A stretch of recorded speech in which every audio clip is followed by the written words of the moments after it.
So then you become a naval aviator over a period of time. Yeah. ये कब ये जुनून आया कि एक नाव पकड़ के ना एक थर्मोकॉल छोड़ो, Huh. Thermocol days are over, एक बोट बनाते हैं या बोट लेते हैं and let me sail around the world. So I was in the Naval Academy when I come to know about a race called Around Alone. And in that race, a French woman was leading and she was ahead of men by many days, all men. And that kind of inspired me. I thought 20 years later when I retire, I would have saved up enough money to build my own boat and go around the world alone. So that is where the idea started. But I was like saving a lot of money. I had a salary of 8,500. I was putting 8,000 in my DSOP and living on 500 rupees. And I was so sure that I wanted to do this. But the good thing is, 10 years later, the Navy asked me if I wanted to be the shore support for somebody who was going around the world with stops. And I said yes. I saw it as an So opportunity. this is like a logistics thing. Exactly. You prepare the boat and you do some training sailing with him. So every port you fly down and you clean up the boat and you stock it up and you take out the sails, send it for repairs, you do whatever maintenance you can do. And I did that when Captain Donde was going around the world and he stopped in 4 places. Now, when the Navy saw that this was a success, they decided to do a non-stop.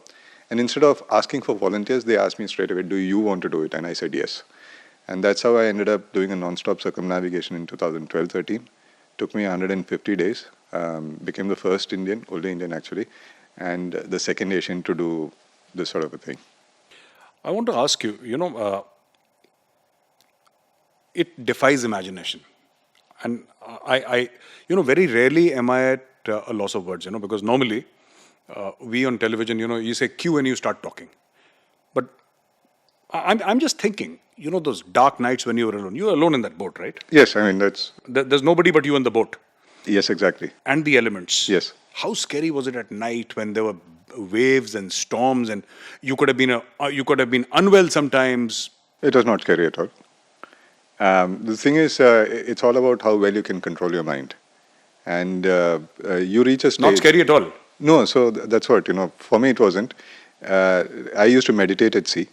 And after 1.5 months, you get such good control of your mind that you realize that all these emotions that are produced inside your head, you can control them. Now, if I don't have fear, it's not good because, you could end up doing something really stupid and kill yourself. But if you have a lot of fear, it can end up paralyzing you and, you end up making wrong decisions. The right amount of fear, no? Exactly. So it's like tuning your guitar, you get the right strain. The right amount of fear. Yes, exactly. Edge should be sharp. Exactly. So you have a positive attitude, but not over positive. You have a negative attitude at times, but not too negative. You have fear, but just enough. And being at that right space for 5 months really helped me.